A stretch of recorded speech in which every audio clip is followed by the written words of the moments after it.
How to communicate in a task.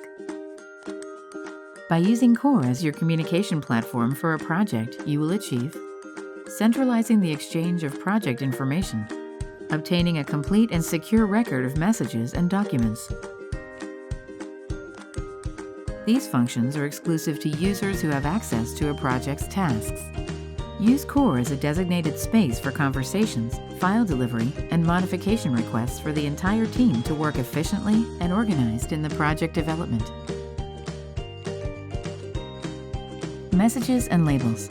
In the Messages tab, you can generate an exchange with task members by typing in the dialog box. If you want the message to be addressed to a particular team member, label it using the @ symbol. Edit the text, create lists, add links, and add emojis. You can also attach files from your computer or cloud folders.